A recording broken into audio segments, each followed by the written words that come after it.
This Torah class is brought to you by TorahAnytime.com.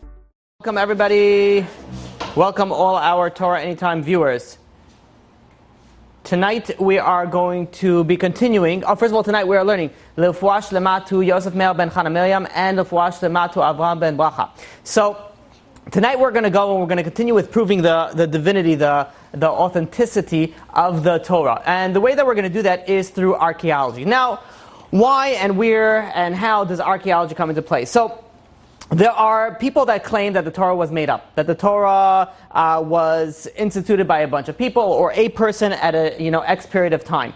So if we can find proof that the things that the Torah say is in fact part of history, it actually happened, then this not only validates the fact that the Torah is correct in everything that it says, but it also gives it a little, not a little, but a lot of extra strength and understanding. And people always have asked me, especially when I speak about these type of topics, I may have spoken about this last week, why am I doing this? And I'm doing this not only for everybody else who doesn't know anything about the Torah, but I'm actually also doing it for the people who actually believe in the Torah, people that actually understand the Torah, people that actually do have a strong understanding of the Torah, that when you really understand that it's true, or that it's real, and that it's 100% authentic, you serve it, you work it, you deal with it in a completely different manner.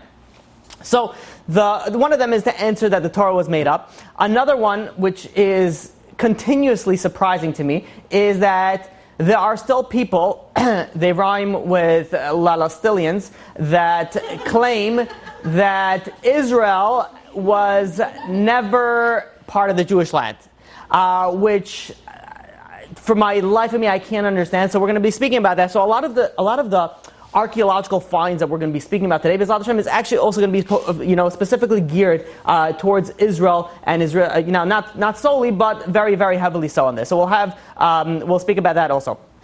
The people, surprisingly, this is really surprising me, that you would think the people that first attempted to disprove the Bible, you would think would be, let's say, non-Jews, people that have a different religion. Surprisingly, the majority of the Bible critics, especially the loud ones, are Jews. And not only Jews, there's some, secular Jews, some even them call themselves rabbis, tend to have a reform or conservative before their rabbi, which makes a little bit more sense. But they do claim, there was one conservative rabbi that claimed that the way the Bible describes the Exodus is not the way that it happened, if it happened at all. That's a direct quote. Now, this is a rabbi, and again, all right, we got to cut him some slack because he did go through conservative or reform or whatever nonsense that he went through. So obviously, he didn't get the authentic experience or the authentic, ideology. But still, to preach Judaism, to claim that you're a rabbi, and then claim that the book that you're teaching is not actually accurate, it didn't actually happen. Where are you going with this? How do you sell someone something that you don't even believe in yourself? How do you go and start telling people, hey, this is what God wants, if you don't believe what the Torah says, and you start making excuses? And of course, they have to say that. Why? Because they don't listen to the Torah. So why would they want to say that the Torah is actually accurate and actually happened if they themselves don't actually listen to it?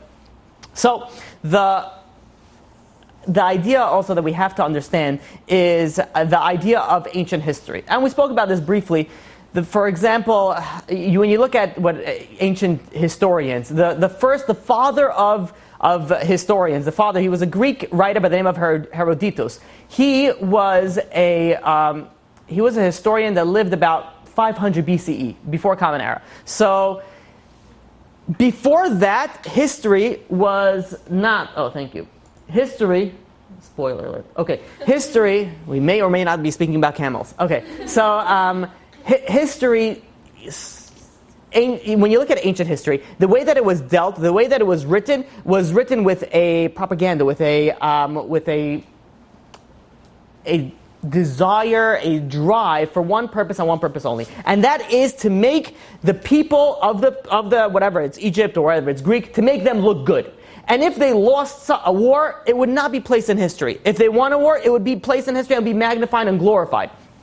The question that this answers is that people say, well, if the Exodus happened, if Yetziat Mitzrayim really did happen, how come we don't see this in any ancient literature?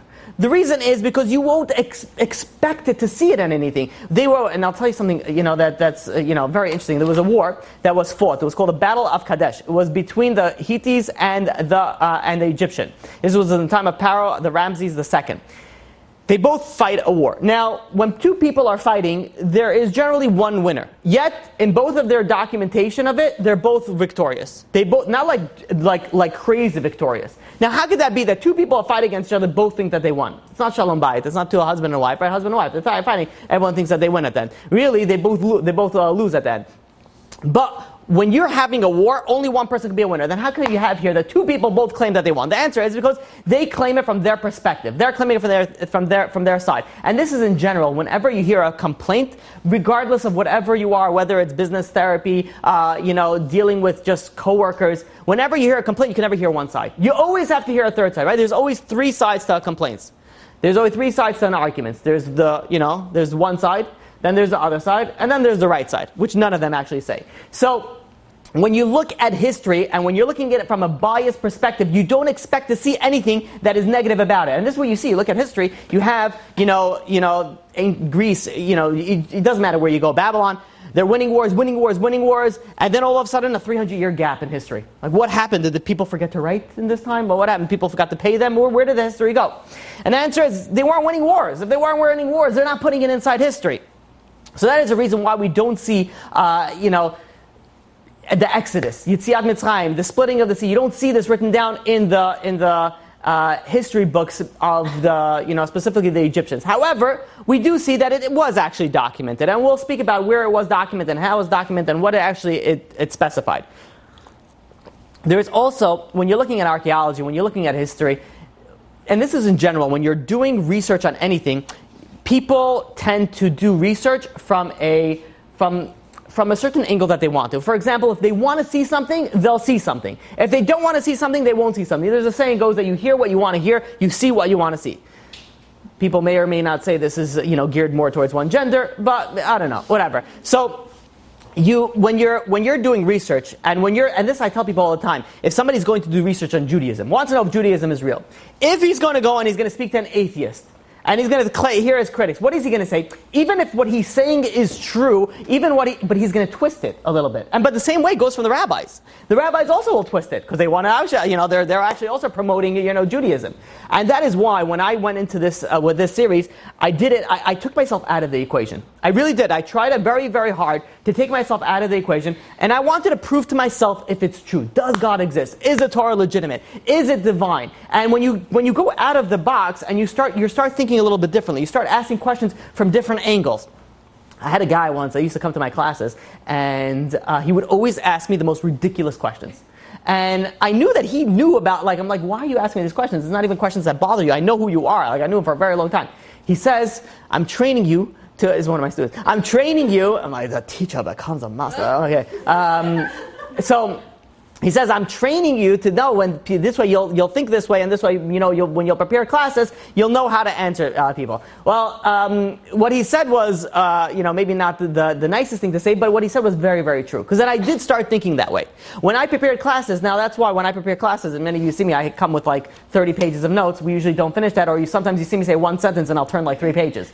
The reason for that is that you didn't ask me any questions related to that, so I don't need to answer it. But when I do my research, I will sort of prepare questions that I think people will ask, and then I'll prepare the answers for that because I could, foresee it. Now I don't have to. If no one's asking the question, there's no really reason, to bring it up because I didn't feel it's an important aspect to it. So when I went into this topic, I really did it from an outside perspective because I want to really be true to it, and that it has to be true research. And this is what I tell people all the time: when you're researching about Judaism, when you're researching about religion, when you're researching about God, if you are true to yourself and you really want to look where you want to look, and you really want to see the truth, you'll find it, and it's going to be very, very obvious. And I'm not saying that from my point of view, from my way. I took myself out of that equation. I spoke to people. I've done plenty of research on this matter, and I can tell you that's for a fact. If you really do it from an outside perspective, you will see that not only that there has to be 100% that there is a God, but you'll also see that 100% Judaism is legit, accurate, and current. Why I bring this up now is that there was certain archaeologist in the 1950s by the name of Kathleen Kenyon. She went with a sort of idea, and she did archaeological digs in Jericho, Yericho. It's a place in Israel where Yeshua went and he captured the city of Yericho. Now she wanted to go and see, the archaeological findings in that. So she did a little bit of research. very weak research, and in the research he claimed that it must be, based off our research, that the Jews didn't enter the Holy Land, the land of Israel, 150 years after they claimed it, which means is that Jericho did fall during the time that, it was a war, it was a siege, and they captured it, but the Jews didn't capture it. Somebody else captured it. The Jews just claimed, the victory to themselves. How did she come to this conclusion? So she looked at sort of imported pottery. There's a certain imported pottery called the Cypriot pottery that should have been imported during that time, and it wasn't. Based on that, she comes into all her calculations. The problem with that is that she herself claims that Jericho was not in a major route. It wasn't in a place where you expect to see where pottery would be traded, especially this specific pottery. So she was looking at it from one angle. And in fact, later, people did research on Jericho, did research on the fall, on the wall, and all that thing, and they validated what the Torah says. So when you're looking at it, it depends on where you're looking at it. And some people, this is a problem, because when some people, let's say they have a few letters after their name, and they can speak very, very charismatically and very articulate in the words. So they can convince you anything, especially if they throw words you don't understand. We're like, well, we did research and we found that the Bible is false. Well, I beg to differ. And just because you claim it with such authority, with such, proofs in your eyes, does not mean that it's true. And that's why we have to really think about it. You really have to take yourself out of the equation. And when you see that, you really look at things in a whole different light. Also, the idea is that how are we testing the Bible? How are we testing the Torah? For example, we know the Jews wandered through the desert for many, many years, when they left Egypt. So people would say, okay, listen, how come we didn't find any archaeological findings in the desert? So, and also you could think of it in a different way. We know that the Jews, at a certain point, they died. We know every Tisha B'Av, they dug the graves, they died. The generation of the spies did not enter Israel. They died every year. They died, a large percentage of them died. How come we don't find the graves? So the question that is asked is that's legitimate, that sounds very interesting. But are you basing your questions, your criteria for searching for archaeological finds based off the Torah, based off your understanding? The Torah specifically says, for example, that the clothing of the Jewish people when they're traveling in the desert grew with them. They had dry cleaning, they didn't have to work, they didn't have to worry about it. So the Torah itself says that you would not expect to find other clothing, other materials. It itself says that you don't claim. Furthermore, you want to dig for bones? Where are you going to dig in a desert? How are you going to know? You know how many places they have to dig in a desert? The Jews traveled, and the Jews prepared to die. Throughout the 40 years, you could say roughly there's probably about 20 burial sites. Where are you going to check? You're going to check. And besides that, there's a sandstorms always in the desert. The sand is always shifting. Where are you going to check? Just because you didn't find anything, not finding something is a very weak claim to evidence. If someone goes and says, I don't know if this is true, I didn't find any evidence for it. That doesn't, just because you didn't find anything does not mean anything. It could be existed, you just didn't look at it. You just didn't look at it clear enough or well enough. Also an idea that one has to consider is that, let's say you find a very, very ancient book, dating to the time of the Torah. And the Torah says one thing, and this ancient book says something completely contradictory to it. Must be that what? That the Torah is wrong. Does everyone agree with me? Oh, why not? Because Torah came before that, no? No, let's say it came at the same time. Not necessarily, is that true? Oh, very good. Excellent. Maybe the other guy is wrong.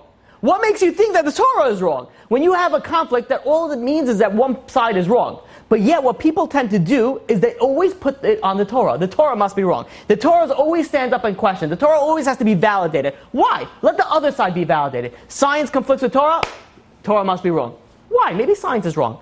There's one thing that hasn't been changing, and that's the Torah. And it's been consistently correct. And it's been consistently proving itself non-stop, yet every single time when we have a conflict, we claim that, it must be that there's some problem in the Torah, there's an error in the Torah. Why do we look at it that way? And the answer is because we look at it from a biased perspective. We look at it that, I want it to be wrong. Or, if somebody does want it to be wrong. Why? Because then I don't have to do certain things. So, that being said, we have to look, at this idea very, very objectively. Also, what is very important is all that said and done, we'll still see such significant proof and validation of the Torah that I didn't even need that whole introduction. I didn't even need it. But why do I say it? Because not everybody knows how to do research. Not everybody knows how to look into things. So just because you hear something that may be wrong, ask questions. We're as far as I know, one of the only religions that says, ask us. And it's not because we're like the tough guy. I'd be like, go home, come at me with any question that you got. We're just very confident because It's true, and there's nothing to lie. When you're saying something true, there's no reason for you to lie. There's no reason to you be afraid of anything, because you're saying what he's saying is true. There's understanding, and this is very, very popular amongst many scholars, is that look, for example, the story of Exodus, the Egyptian exile. It must be true. Why? Because which nation is so not smart, let's call them, that they will start off their nation being slaves, like the lowest slaves. Like if we're making something up, we're going to be a little smarter, that we'll be the ones who are owning the slaves. We'll be the ones who own the real estate that owns the slave. Whatever, we'll do something, but we won't put ourselves as a slave. If we made it up, why are we making ourselves as the slaves? There's also there's document that was found that, and it's something very interesting, it's a papyrus. So you'll hear this word papyrus very often, especially when you look into archaeological finds. Papyrus, just think of it as ancient paper.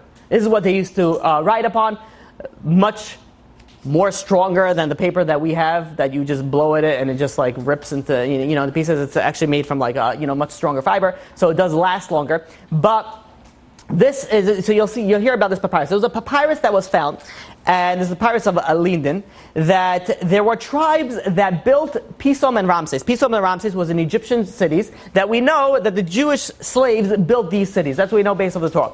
Then they found this papyrus that says that that these tribes built it. What type of tribes? Abiru tribes. The Abiru tribes. And they made some very interesting, when you translate it and when you convert it into the current language that we're speaking about today, Abiru could sound very similar to Ivru or Ivri, which is what? Which is a Hebrew. A Hebrew, Ivri, that's what they were during those times. But even more than that, we know it says in Torah, the Egyptians made this Jewish slaves very, very bitter. Made them, build. Not only did they make them build it, but then they give them straw. They order people to watch over them and hit them if they don't, do enough of the labor. There was an Egyptian papyrus that was found that speaks about the brick industry at length, and it says specifically over there that they didn't give them any straw, and they had to go and they had to work for the straw, and they had to find the straw, and they had quotas for the straw. So all these ideas were all mentioned already in there. There was also a drawing that was found in the rock tomb. One of the rulers of one of the rulers of Egypt, Paro, they had there a very interesting picture. They had dark people that were like taskmasters overseeing light-skinned people who are working, which would make a lot of sense since the Jews were coming from a different area. They moved into Egypt. They came from a light-skinned background. The Egyptians come from a dark-skinned background. And hence, this is where you see that. Even though nowadays there are plenty of Jews that are dark-skinned, and we know they're still Jewish, it's not a problem. I'm not going to get into the whole black Israelite thing because I will go on a tangent. No, they are not the correct Jews. And yes, I will fight for that. And I will gladly speak to anybody because I've spoken to people, on this, on that. But nowadays we have, besides Ethiopians, we know they are Jew. Okay, we're not getting into those off topic, because I'm ready to see myself. What? I know, it's in my mind. I'm like, because I'm saying something, and then I'm like, what the other person's going to say, I'm like, you're wrong, which is not weird, because there's people here. If there's no one here, and I'll be speaking just to a camera, that will be a problem. So, Baruch Hashem, thank you for making me not look crazy. Okay, there was also and by the way, they did there was a papyrus that was found, a list of 95 slaves' names. Out of those 95 slaves, 37 of those names of those slaves were Semitic. And you had also things like Shifra over there. The names that we have in the Torah, you have over there in this papyrus. So we see over here, there is documentation. It's just not in the National Egyptian, Heritage Foundation. I don't know, whatever. So their history. But we do find now a lot of archaeological facts and findings that prove and validate what the Torah said was actually true. There was the Ipuar papyrus. It's a very, very famous papyrus. Right now, it was purchased by the Leiden Museum in Holland. It speaks about their 10 catastrophes that happened to Egypt. Now, I would venture to say that would be very similar to the 10 plagues. And in fact, it goes on to explain some of those catastrophes. You have over there, this was actually a different papyrus. We'll get to the Ipuar papyrus. And by the way, they dated this Ipuar papyrus, and it dates back to that time. It actually dates back to that time of the Exodus. The Dr. John Wilson, that he writes, and he says that when he translated one of the papyrus over there, and I'm going to quote for you, this is referring to the Nile flowing with blood. If one drinks of it, one rejects it as human blood. Now, this is not something that you hear very often throughout history. So this is something that why would you drink water and reject it of blood? And yet, the Torah claims that all the water turned into blood. There were also diaries. There was a diary that was found, and in there speaks about the plague of darkness. It says like this, and I'll quote, "Darkness covered the western heavens, and for a period of days no light was shown in the two lands." So you see over here, there is proof already, documentation that was written there regarding the darkness. The 1987, Dr. Hans Godik, who he's a professor of Near Eastern Studies at Johns Hopkins University. He spoke about this inscription that was found in the El Arish. It's near modern Gaza. I guess you call it a shrine. That it was there. Now, how did they get there? They actually moved it. They actually moved it in the year 626 BCE. They moved it from Egypt to near Gaza. Why? Because they were trying to prevent some sort of a Persian attack. So they thought it was, some religious power. So they moved it over there, and this was going to prevent them. In there, it says, in this shrine, it says, and I quote, "There was no stepping out into the open for a period of days. One face cannot see its equal." Again, exactly what the Torah speaks about in the period in the plague of darkness. And then it goes on. It speaks about hellfire. It speaks about locusts. It speaks about other things. Firstborn, for example. "He who places," I'm quoting, "he who places his brother in the ground is everywhere. It is the groaning that is throughout the land mingled with lamentations." So you see over here, now it doesn't claim it like, plague number 1, we had blood. Plague number 2, but you see over here, and again, it wasn't like they were sitting in there and they were counting the plagues. It's the same idea when someone gets into a car accident. You're not going to ask him, well, how many times did you flip over? 17 times. Like, my next question is, why were you counting? And how did that work? You're counting. You hit a car accident, you flip over, and you're like, 1 Mississippi. Then flips over again, 2. And they come out and be like, what happened? 17 times I flipped. 17 times. So again, this is not, you wouldn't expect them to document it like they document in the Torah, because the Torah is coming from a different angle. But you see over here, the catastrophes, that they do speak about it. Historian Will Durant, and I quote, claims like this: "Each passing year adds to our store of knowledge and provides us with more and more documents, inscriptions, monuments, and excavations which confirm the Bible's historical accuracy. Science is now in the position to state categorically that the Bible is factual till proven otherwise." And we'll see many, many more of those types of quotes. Now you look at there's some people that say, well, listen, maybe all this did happen. And the 10 plagues actually did happen, but it was a natural disaster. And they claim it, there was red soil that went into the water, and that turned the water all red. And then the frogs got, flipped out from the red soil, and they jumped out. So now the frogs are all over the land. Now, since the frogs are not in the water, so the fleas were, and the flies, and they had infections that were spreading throughout the land, and that's why you had the lice, and that's why you had the pestilence, and that's why you have all the animals dying. You have all these, and they claim it one after another. And then when they claim it, rewind. Okay, when they can't claim it one after another, they'll just say, well, for example, darkness. Darkness happened. Why? Because it was a sandstorm, and people thought it was darkness. What happened to the firstborn? I love this. With the way people's mind work is so, it amazes me, the imagination that people have. It was because of, there was a plague. The plague was flies that were bringing diseases, and they ate all the food. But then, all of a sudden, they had food, but who are the first people that can eat the food? Only the firstborns. They ate the food, they all died because it was poisonous. So that's why only the firstborn died. And this is how they paint the entire picture. So it's so like this way, you're so backwards that it makes absolutely no sense. But again, to each your own. The question that you follow up with that is not that it doesn't make sense. That if you're saying that this happened, then how come it didn't happen again? How come we don't see any more dust storms that have 7 days of darkness? How come we don't see any more, red soil Nile, water plagues? How come we don't see any more that all the frogs? In history, we know one thing: history repeats itself. There's a saying that historians say, which I don't remember, so I don't know why I said that, but it goes something along the lines like, if you don't learn history, you'll end up repeating it. Yeah, you'll doom to repeat it. I'm sure that I'm going to get a lot of that, and I thank you all in advance for all the emails that I'm going to get for this saying, so I appreciate that. Well, whatever that saying goes, if you know it, good. If not, let's move forward. Furthermore, we have documentation in the Torah that says that not only did these plagues happen, but Moses announces them when they're going to happen. Not only does he announce when it's going to happen, he also announces at times when it's going to end. We look at the plague of frogs. The plague of frogs, Moshe goes and asks Paro, when do you want it to end? So Paro is thinking, Okay, he's going to tell me to do it right now. Why? Because he knows that this is all nature, this is all magic. He knows that the frogs are going to go away right now. So he wants to look good. So he's going to come to me. He's going to tell me, oh, when do you want it to go away? And I'll say, right now. And he'll say, fine, not a problem. I'll make it go away right now. And then he'll think that I think that he's the one in control over it. So Paro says, you know what? No, I want it to go away tomorrow at noon. Which is a little bit, crazy, because he's willing for his entire nation to suffer for another day just to prove Moshe wrong. So Moshe said, fine. Moshe said, he says, not a problem. We'll do it tomorrow, because you'll know that there's no one like our God. There's no one like our God. And exactly when Moshe said that it's going to happen tomorrow, the next day, that's when all of a sudden the frogs disappeared. So which means is that not only did Moshe have this idea of when the plagues are going to come, but he also knew when they were going to go away.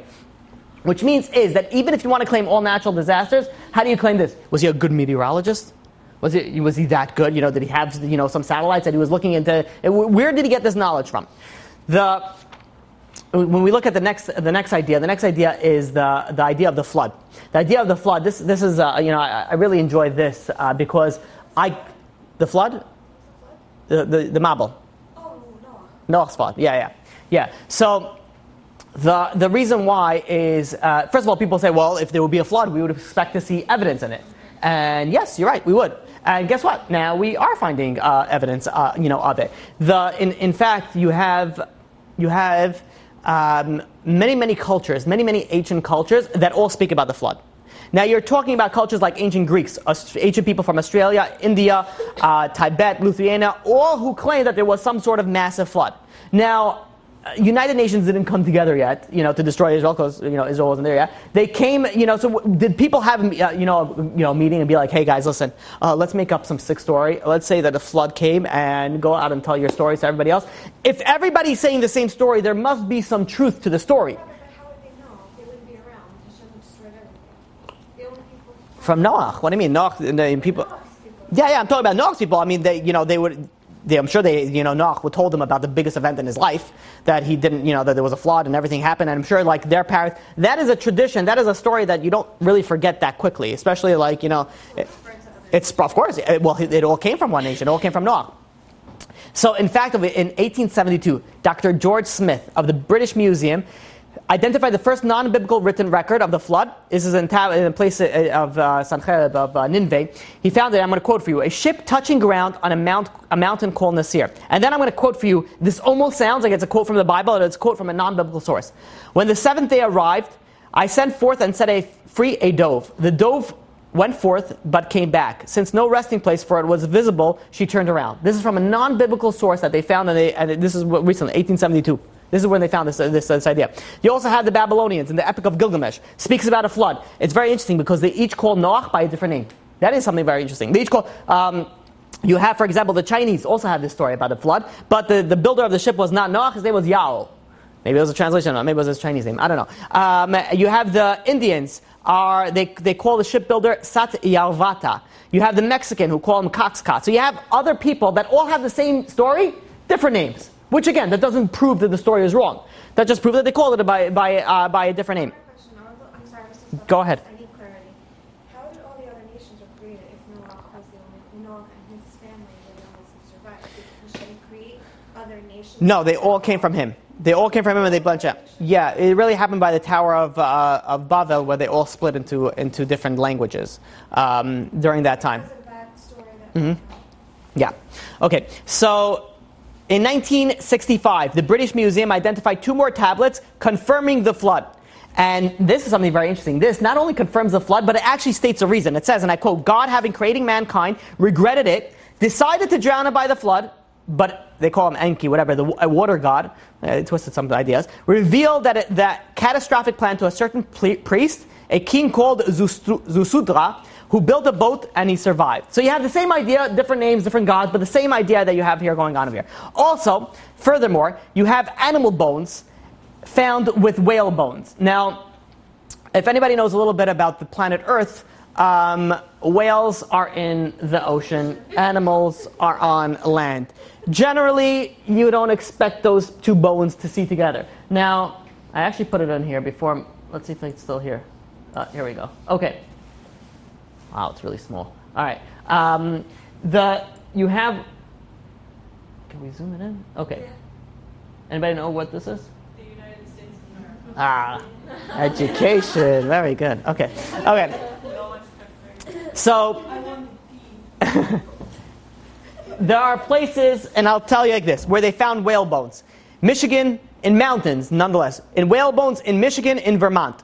Alabama farmers also, complained about, whale bones. Now, when you look at the map of, and I don't know how to get that thing in the middle, away, but when you look at the map of the United States of America, you look at, for example, Michigan, all the way there, up the right over there, and you look at other places like Alabama, these places are not so close to the water, and especially not their mountains. So let me ask you a question. How did the whale bones get over there? How did whale, and this is America I'm talking about. No, the ocean was everywhere, the flood was everywhere, the whole world. So, of course it would be in other countries, but we live in America, so I figured it would be easier to relate to America. If I speak about the Amazon rainforest, that's good. Enjoy, please. Knock away. But you look at over here in Georgia, walrus bones were found. How did these bones? Were people? Did people kill whales and then just drag them to their farms and be like, let them rot over there, and then over thousands of years, all of a sudden, where do they come from? And in fact, is that where dinosaurs came from? Right. No. Dinosaurs completely different. I should really speak about that. What? Yeah, but it's not a divinity. I could speak about it afterwards. What? So walruses are descendants of dinosaurs. They are in the same family. Of whales? Dinosaurs and walruses. They're similar. Well, everything is technically similar. Those are the only known reptiles that are very similar to dinosaurs. There's a couple reptiles.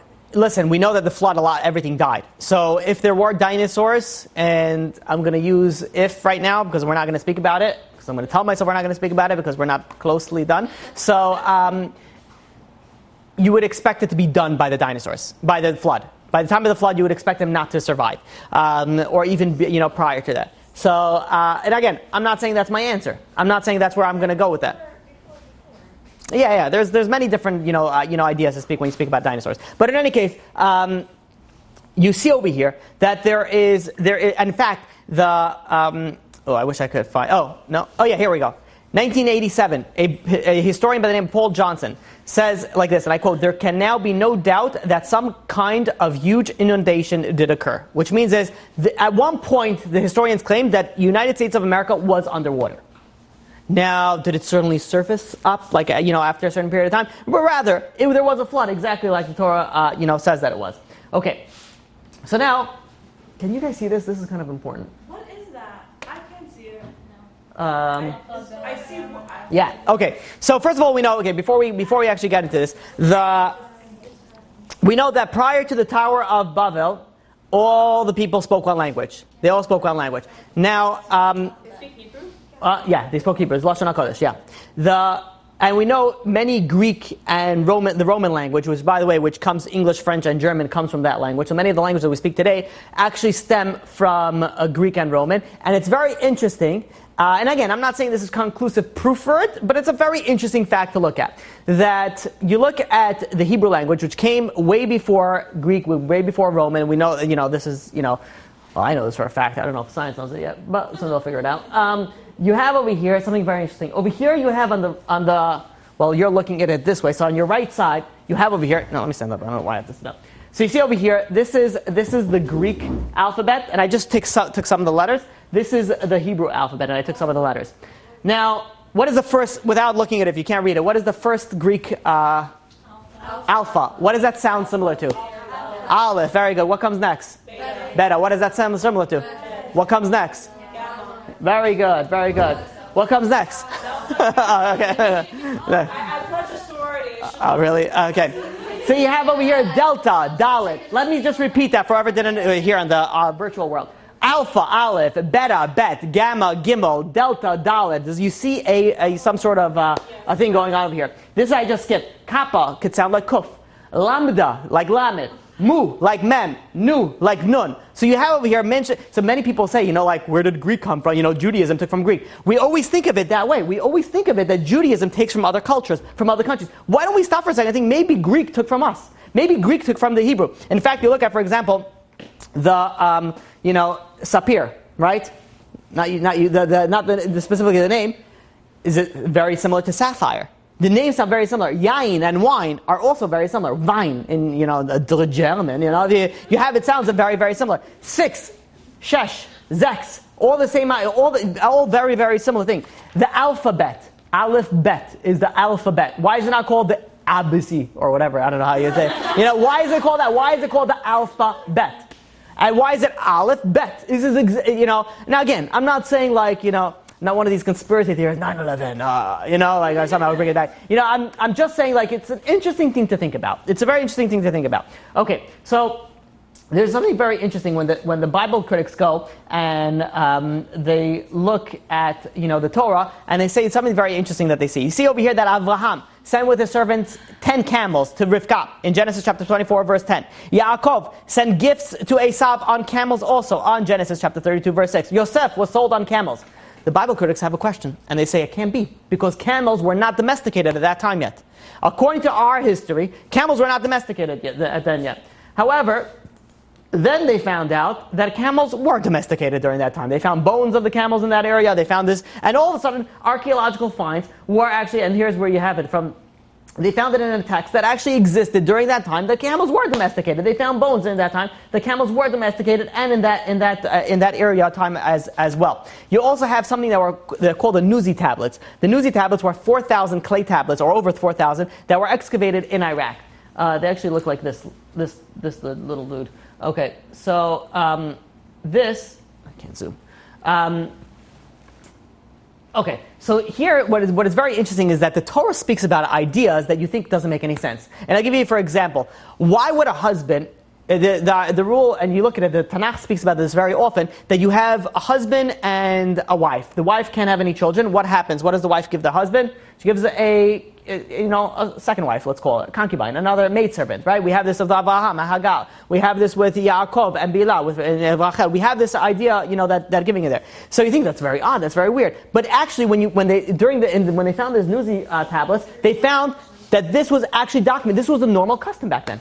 The normal custom back then, that's what it was. And if a woman could not have a child, she would give her husband a concubine, and they would give child, for her.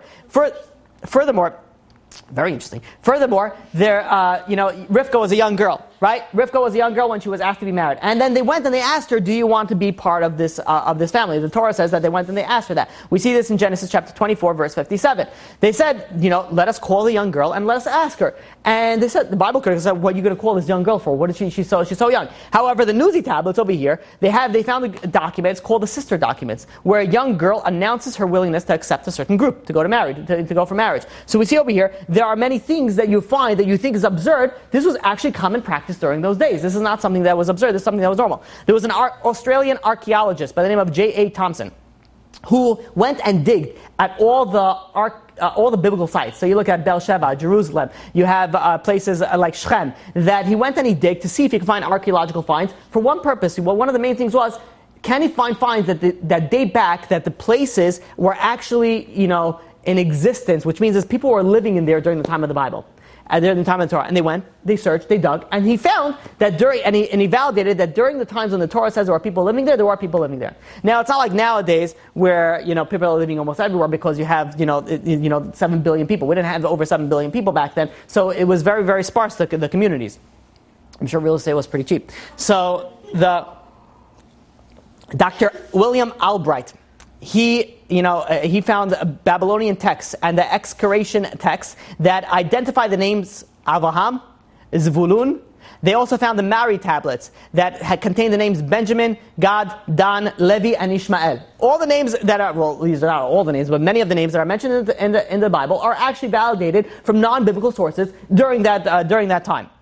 Now, if somebody is making this up 500 years later, how did you know all this information? You go Wikipedia, .ancient.i or whatever it was, there was nothing there. There was nothing there. People didn't even write history. Only people that wrote history were the kings and the rulers of that during that time, and they wrote it based on whatever they wanted, based on their own agenda. Furthermore, you have the Yosef. Yosef was sold as a slave. He was sold to Potiphar, and the terminology that the Torah gives him is he was the ruler over the house. In Hebrew it's al beto. What's very interesting, this is in Genesis chapter 39, verse 4. There was a papyrus that was found that the chief slaves of that town, of the chief slaves, what was their title? Their title was, and I quote, over the house. Exactly the same title that the Torah gives them to do that. And I want to quote for you a quote from the book of Bible as History. It's page 91. Potiphar was the name of the Egyptian to whom Joseph was sold. It is thoroughly a characteristic native name. Joseph's elevation to be viceroy of Egypt reproduced in the Bible exactly according to protocol. He is invested with the insignia of his high office. He receives a ring, Paro seal, a costly linen vestment, and a golden change. This is exactly how Egyptian artists depict the Solomon ceremony of murals and reliefs. So we see over here that the way that the Torah says it is actually documented, the way, the procedure that they do actually claim that it would happen. Furthermore, we know that Yosef was shaved. Why was he shaved before going to the Paro? In the old days, everyone had beards, but not the Egyptians. The Egyptians did not have beards. And you see them, you look at their paintings, they don't have the beards. What's also very weird is, men wore makeup back then. Different, topic in its entirety. Some men wear makeup nowadays also. So, and it's very interesting. Yeah, we're going to go off topic. It says that today America is like Egypt. Yes, there are people that say that America is like the Egyptian society. In Egyptian, you had men, let's just say, wore makeup, and things that are associated with wearing makeup. And nowadays, it's also very interesting that you have the same thing. There was an Egyptian papyrus that was found. This is brought down in the Bible World Encyclopedia that says, a man from the land of Israel who became prominent in Egypt and was considered a very wise man whose wisdom the Egyptian people utilized. End of quote. I don't have to explain that. Historian Michael Grant, in 1984, quotes like this: Joseph's historical existence and appointment to some sort of high Egyptian office need not be doubted. Okay, we got to hurry up. The idea that Joseph was sold as a slave, and Joseph was sold as a slave. Here we go. So there is something called inflation, which we're very, very used to in now that we live in America. But the inflation was always around. Now, not only was the inflation around, but also the price of slaves changed over time. And as you see over here, for example, this is the price of slaves, and this is where this is not a biblical resource. This is from a non-biblical research. You see over here, for example, this is pieces of silver shekel. You see over here, a slave was about 13 in 2250 BC. You have a slave being worth this. It dips a little bit. It goes up to 20 at 750, and then you see it goes up. This is the time where Yosef was sold, and the Torah says that he was sold for 20 shekels. You have it is Genesis chapter 39, verse 28, and you have over here. This is the exact rate of a going slave during that time period.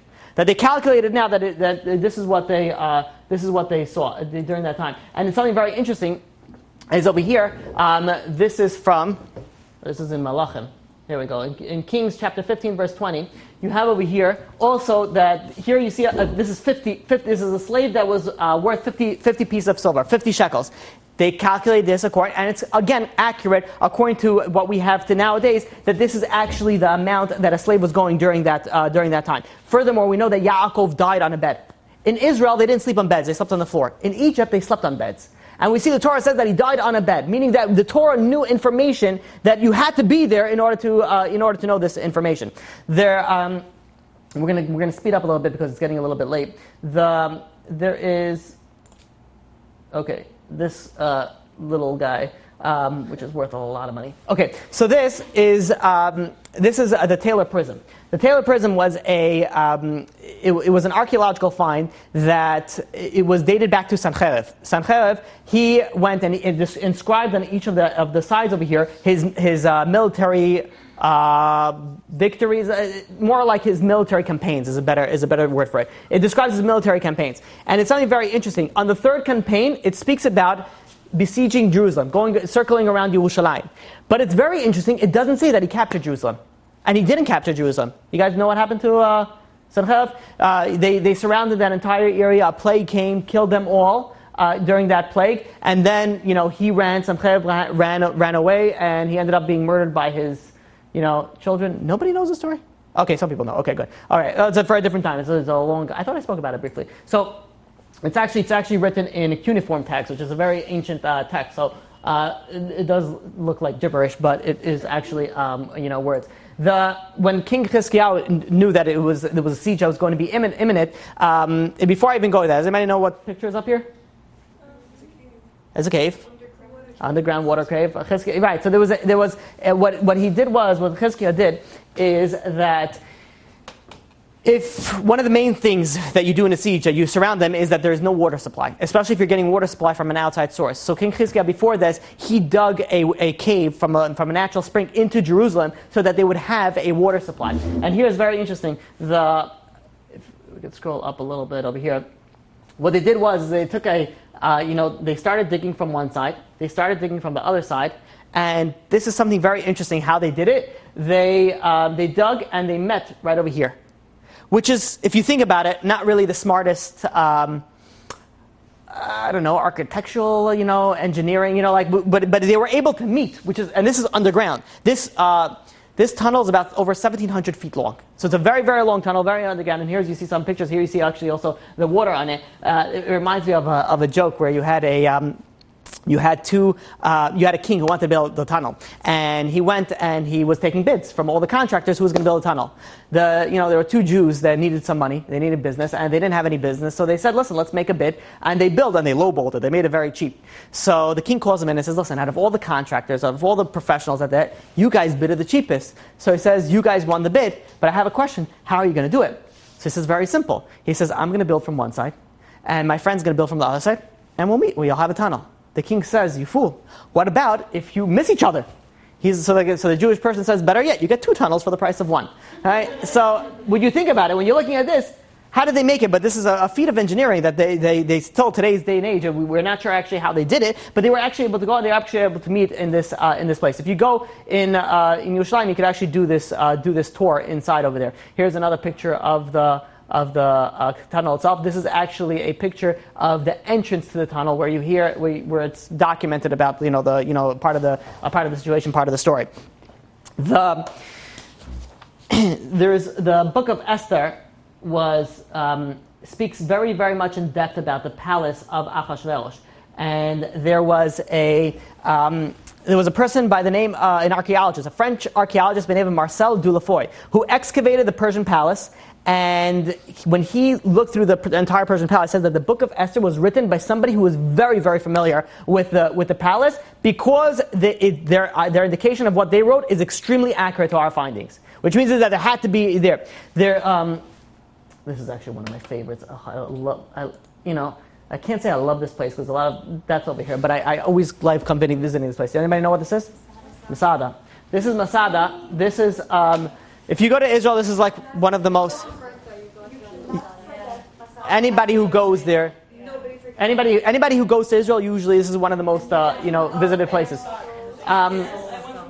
So this, if anybody knows the history of it, it's Herod built a palace over there, built a fort, right? But it actually it predates Herod. There is.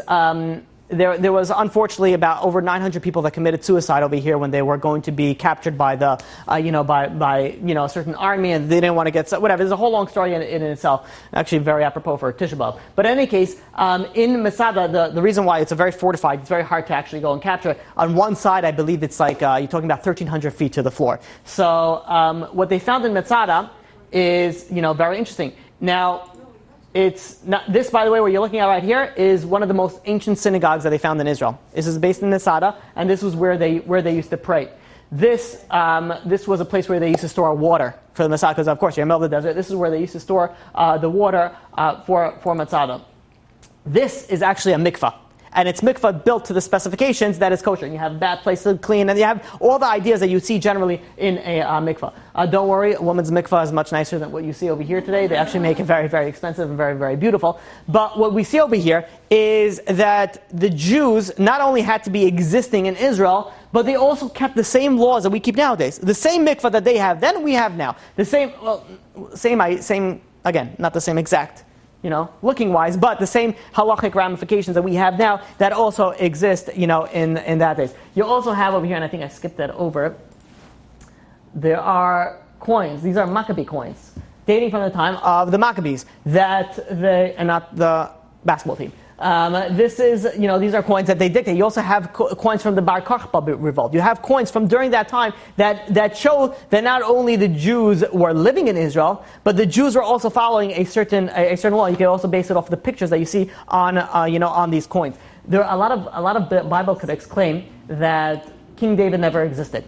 This is a piece of archaeological find that they found in the Tel Dan. And they found over here. This they date to about 100 years after King David lived. And this they found in Israel. And they have over here in this inscription, you have the house of David. You also have King David, if I'm not mistaken, that is documented in over here. So we see over here that not only the King David existed, we also have documentation from that time that he actually existed. What language is that? I don't know. It's a good question. I have an idea, but I don't want to say it until I actually, look into it. The ancient, let's just leave it as ancient, documentation. I want to quote for you a few sources, and give me a few more minutes, and we'll be done. And if anybody needs to leave because it's late, by all means. Okay, feels like I say that every week. You should just know that. I forgot to welcome everybody to our address. Oh my gosh. Okay. Where does these things pop into my mind? I didn't even know. Okay. In any case, I thought about it now. Let me just say it now. Everybody's invited. All women are invited to our Thursday night's class at BJX at 1601 Quentin Road.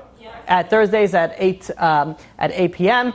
There is delicious food that is served, and I don't know, candy snack. You guys have a bunch of stuff on that table.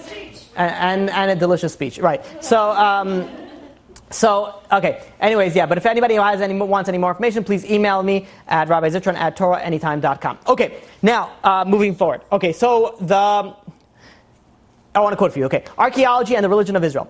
The Mosaic tradition is so consistent and congruent with our independent knowledge that only a hypocritical pseudo-rationalism can reject its essential historicity. Furthermore, Ernest Wright, a famed archaeologist and president of American Schools of Oriental Research, and I quote, "The biblical scholar no longer bothers to ask whether archaeology proves the Bible. Such a question is certainly to be answered with the affirmative." Professor John Bimson, and I quote, "The biblical traditions and archaeological evidence relate with striking accuracy." Harvard, John Bright, there can really be little doubt that ancestors of Israel have been slaves in Egypt and escaped in some marvelous way. Almost no one today would doubt it. And finally, I want to quote this last one. Dr. William Steibling, a professor of history at the University of New Orleans, he confesses, let me repeat this, he confesses, and I quote, "More biblical scholars, archaeologists, and historians, even ones like myself, who are generally skeptical about the accuracy of the traditions concerning Israel, usually agree that an exodus took place." Which means there's even people who have a problem with the Bible, who say that they're Bible critics, whatever you want to call them, they still have to go and based on the evidence that we have, it says that, it shows that it did actually exist. Okay.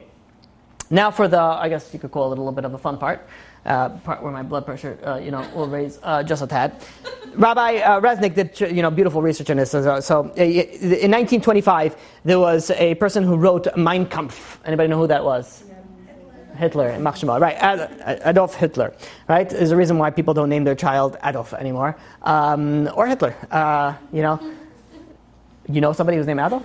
Oh, I thought your face looked like it's somebody. I know an Adolf, Okay, so he writes like this. He writes that an outrageous lie must be true because nobody would have the audacity to make up such a crazy lie. And furthermore, if it's repeated enough, people will believe it because it's repeated enough. This Nazi type of propaganda is being used today by the Palestinians. They preach in the mosques, in the classrooms, and I have to do, a few more quotes for you from some Palestinian authority. Mufti Ikrama Sabiri, quoted in the Palestinian Al-Ayam in November 22nd, 1997 edition. Western Wall is part of the Al-Aqsa Mosque, and the Jews have no connection to it. The same newspaper, in July 18, 1997, Hamad Yusuf, head of the Institution of the Rejuvenation of the Palestinian Heritage, and I quote, "False historical claims of the Jews in the Holy City, a claim which they were unable to prove in all of the archaeological excavations conducted by the foreign groups for the past 100 years. I don't know where this guy's living, but not in reality. basically they're saying this very simple thing. The Jews have no connection not only to the Temple Mount, but also not only to Jerusalem. Islamic movement chief, should have said that together. Islamic movement chief, Raid Salab, stated in 2006, we remind for the 1,000th time that the entire Al-Aqsa Mosque, which is, by the way, the Temple Mount, by the way, if anybody knows Al-Aqsa Mosque, that's the mosque on the Temple Mount, including all of its areas and alleys, above ground and under it, is exclusive and absolute Muslim property, and no one else has any rights to even 1 grain of earth in it. Is that so? Sheikh Yusuf Kardwi denies that the Jews of old ever lived in Jerusalem. They are nothing more of invaders from Europe. Palestinian Minister of Muslim Affairs, Sheikh Yusuf Salmeh. The Al-Aqsa Mosque, the Temple Mount, was built 40 years after the construction of the mosque by Mecca, which is Adam. Which it means is the mosque over here apparently was before the temple even existed. Apparently he doesn't know Islamic history because they only came in about the year 600 Common Era, where the Jews had already the temple there, over 1,500 years prior to even Islam being created. So, anyways, moving on, in August 27, 2009, the Jerusalem Post reported a Palestinian Authority chief Islamic judge, Sheikh Tayyasir Rajab Tamimi. He said that there's no evidence to back up claims that Jews had ever lived in Jerusalem or that the temple ever existed. Einstein said 2 things. He said many things. 2 things are infinite. One is the universe, and the second is human stupidity. And I'm not so sure about the universe. Yeah, you look at it, the Dead Sea Scrolls. It existed 600 years before even Islam, before the Quran even came into being, and it has over there. Before that, and by the way, we have carbon-14 dating that it actually exists during that time. You have numerous sources. First of all, even before we get to the sources, the Torah, which comes way before the Quran, says about 700 times, speaks about Jerusalem, speaks about the Israel. The Quran, you know how many times it speaks about Israel? A big fat 0. Not even 1 time does the Quran speak about Israel. And then we have numerous non-biblical, non-Jewish sources that claim, they speak about Jews in Israel. You have the Taylor Prism that we spoke about. The Babylonian Chronicles. There was papyrus dating from the time of King Darius. There are Greek and Roman historians. Josephus Flavius, for crying out loud, speaks in depth about the destruction of the temple. You have, and furthermore, every few years, starting from 1844, they had a census that was completed that saw how many Jews, how many Christians, and how many Muslims were living in Jerusalem. Every single time they did the census, the Jews were more in number than the Christians and the Muslims, sometimes both of them combined. You look, for example, in 1844, there were 7,000 Jews, 5,000 Muslims, 3,000 Christians. You look, for example, in 1987, 340,000 Jews, 121,000 Muslims, 14,000 Christians. Every single census that was made since 1844, there were more Jews living in Jerusalem than there were Christians and there were Muslims. To say this is beyond even my understanding. Anybody know what this is? Very good. Iraq from Kosal. Now, what will probably give it away, and what people are not familiar with, you see this little indentation over here? You see that going around the entire thing? These are known as the al-shars. The al-shar, this was made by King Herod. The reason why he did that, and not only that, he made that the temple, the rocks. I feel like I'm a tour guide almost. You have the stones from the Bet HaMikdash over here from the western wall. You have over here that are all with this particular design. Now he made it was forbidden for any other house in Jerusalem, any other building in Jerusalem to have this type of stone. You were not allowed to have this. This was unique only to Jerusalem. Only to the Western world. And here you have another picture, and you see it. What's very interesting is that as you go higher up into the Western world, you realize that the bricks get smaller and smaller, and those were added by the Muslims in the 600 BCE. They added it afterwards. But where you see like this, and even a little above it, all the way down, that all remains still from the time of the Bet HaMikdash that we have, and you have and this is the proof that you have it over here, and it's going to be very interesting. They actually found this wall in the inner courtyard of the Bet HaMikdash, which was obviously near Al-Aqsa Mosque. This is during the 1800s. They found this similar type of brick. Now the Muslims didn't realize what the brick was, so they left it there. When they found out that this was, a telltale sign that this is part of the Jewish, our history, all of a sudden they buried it, they covered it with cement. But we do have some photographs of that area still. They found many things in that area. They found steps going out to the Beit HaMikdash that they obviously, when the Muslims found out that it's somehow connected to Judaism, they went and they erased it. You have also, we found so much archaeological findings, and it's really so. If you go to Jerusalem, you have to do an Old City tour. You really do have to go to Old City tour. When I was there with my wife, we went to this. You see all these things. You go to these museums. You really see something. It's really so amazing. I mean, I personally enjoy it. I don't know. My wife enjoys it. We both enjoy it. But I think it's something really, really unbelievable. Yeah. Oh, a Segway. That's pretty cool. You don't even have to walk. It's an American way. Yeah. Yeah. There's a reason, because it's always the American. You can spot the American. First of all, they have that camera. Nowadays, it's all a cell phone, selfie stick. I mean, but they have, they wear those hats, and they're always complaining. They're like walking like this. You'll be like, come on, we're walking like a mile already. And the Israeli tour guide is like, why are you complaining? He's in Garinim, but it's like, why are you complaining? We just started. We're going to still be walking, 7,000 miles. There's a reason why Israelis are thin, and the Americans there are eating burgers while they're looking at things. Okay. The Segways, they were. Not Segways, Segways are potato. Oh, hoverboard? Yeah. Yeah, no, it's, okay. The laziness of our day and age. Okay. This, by the way, these are coins from Bar Kokhba, from the time of Bar Kokhba. They have it here also. So we have things that are dated during that time. So you're saying those types of stones are only on the bottom of the western wall? Because I was there 2 months ago, and I genuinely can't remember seeing that. Yeah, you'll see this. Even if you go to tunnel tours, you'll see this type of design. It's going to be, sometimes they're very big. There are huge stones over there. They're huge, but you'll see this general design. You'll see this general design that it's chiseled out about 2-3 inches. Above it, those stones don't have it. Right. Mm-hmm. That's why I use this picture, and that's why I use this picture first for that. And again, this doesn't mean that only these are the stones dating back from the time of the second Beit HaMikdash. This is just one of the signs that we have, and the majority of the stones, do have this thing.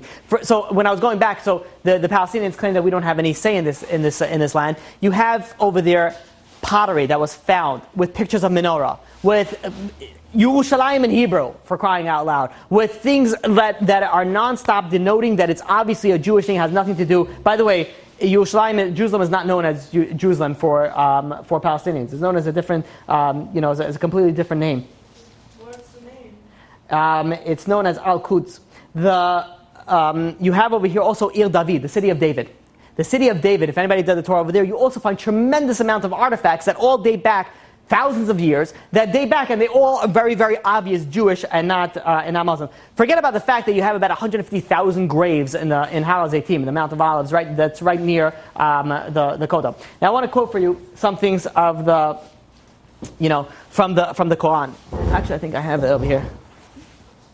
Oh, here it is. Okay. Who here reads Arabic? Nobody? What type of Sfarad am I in? No, I'm just kidding. Okay. All right. So what it says over here is, but that's actually how you pronounce this.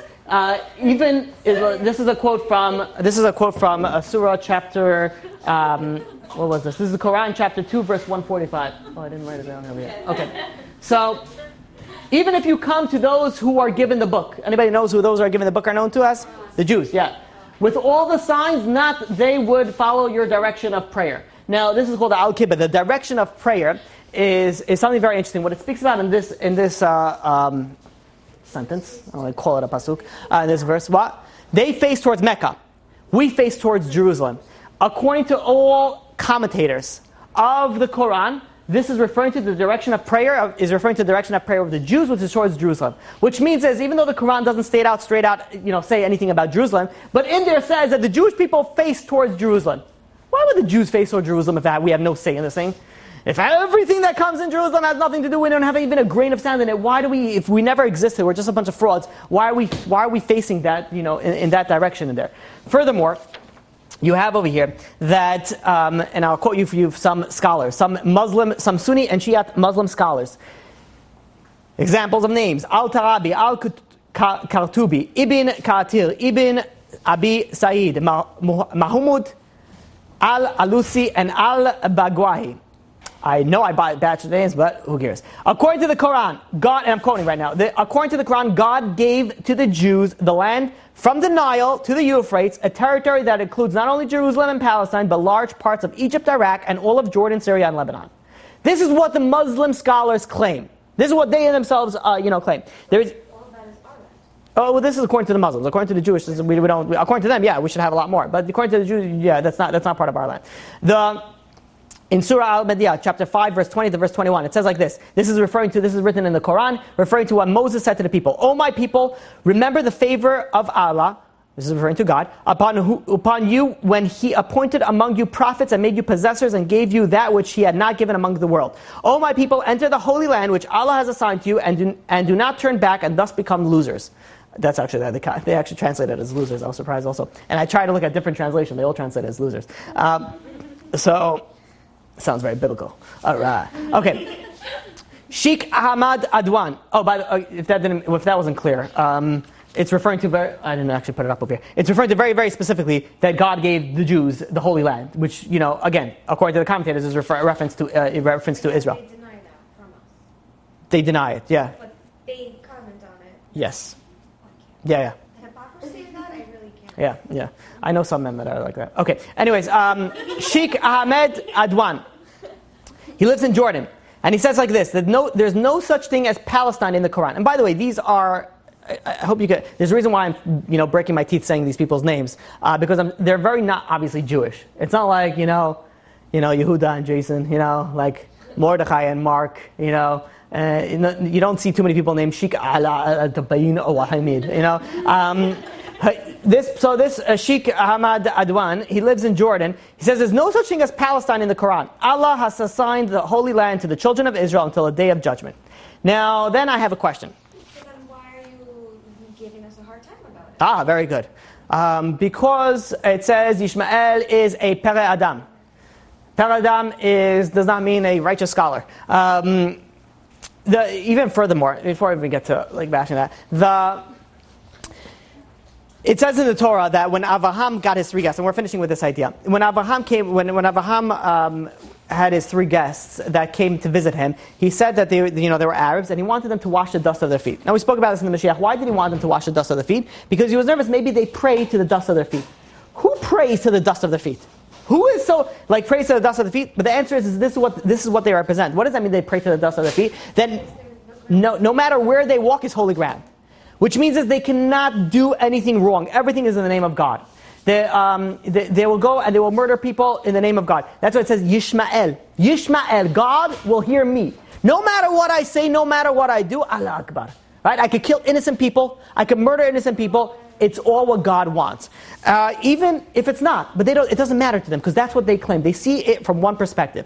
Now when you're dealing with a person who sees the only thing from one perspective, there's no fighting. There's no fighting. This is why, by the way, you'll never have peace in the Middle East. How can you have peace with somebody who is so conflicting, says so many conflicting ideas, they can't even agree with themselves? Even in their holy book it says it. In the Quran it says it. All their scholars, their Muslim scholars, the ones that are true to their book, claims it straight out that the Jewish land belongs the Israel belongs to the Jews.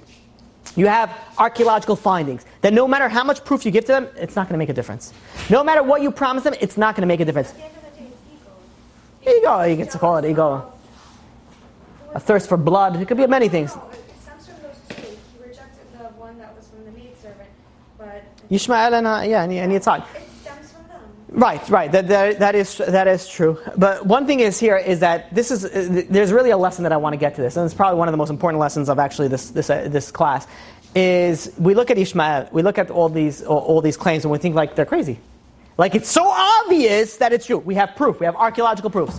We have, stating from their book. We have dating back from other nations, other countries who claim that this belongs to us, yet they don't claim it. And we call them crazy. And we say, look at that.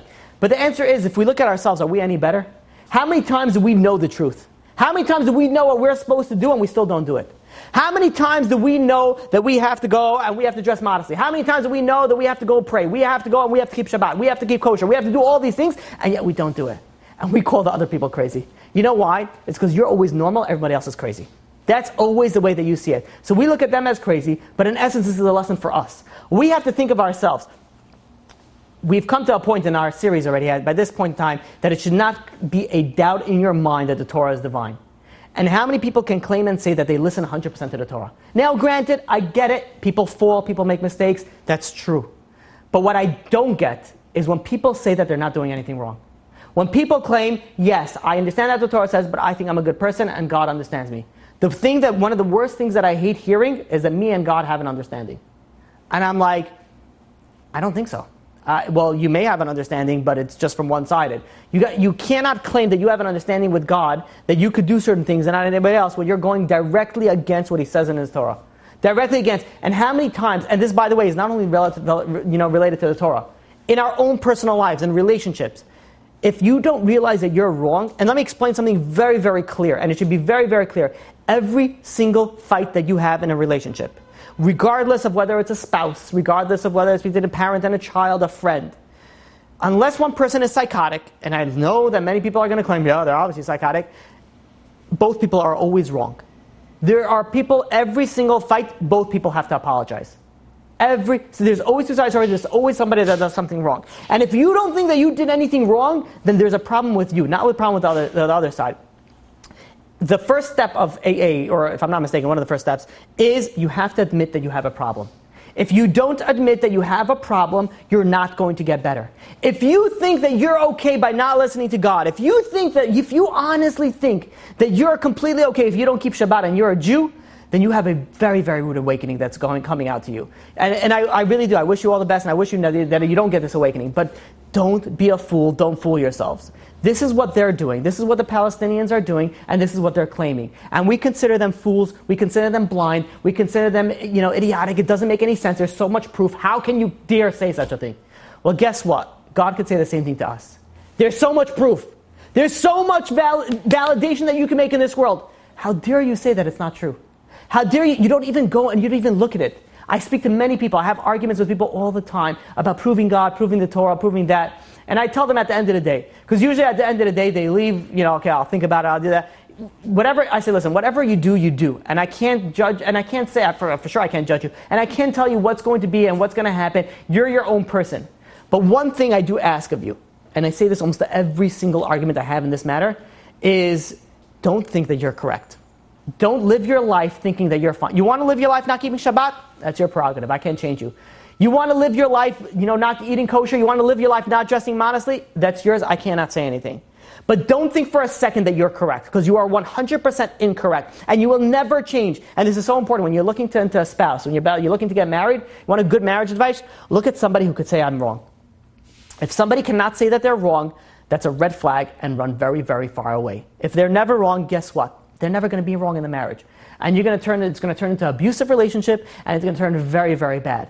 And this is the same idea spiritually, relationship-wise, and everything way. And this is really one of the main, if not the main lesson that I could tell you about today's class. Really, the archaeological proofs, it's nice. I mean, we spoke about it, so many proofs about the Torah. This is just an extra icing on the cake. I don't even think it's needed to add it in there. But hey, it exists. It's there. Let's put it out there. But the thing that you could learn from it is that people still deny when proofs are still shown in their face. It's because they're not interested. And they're not interested. They want to live their certain life. The same thing with a relationship. There's somebody who doesn't want to stop doing what he's doing. I speak to people, let's say, they're not so faithful in their marriage. And they claim that it's not wrong. My wife lets me. Oh, my husband doesn't mind if I do this, I do that. Just because you think that you're correct does not mean you're correct. Look at it from a different angle. Look at it from a perspective that is from a spiritual perspective. There's only one accuracy. There's only one way. There's only one way of looking at anything, really. And that is from the aspect and the eyes of the Creator. And if you don't look at it that way, then guess what? You're in for a life that you're going to live as a complete and utter lie, and it's a shame. And I beg everybody that's listening, this is a personal request. You want to live your life? Do it as you please. But do the research and be true to yourself. Any questions? You've just experienced another Torah class brought to you by TorahAnytime.com.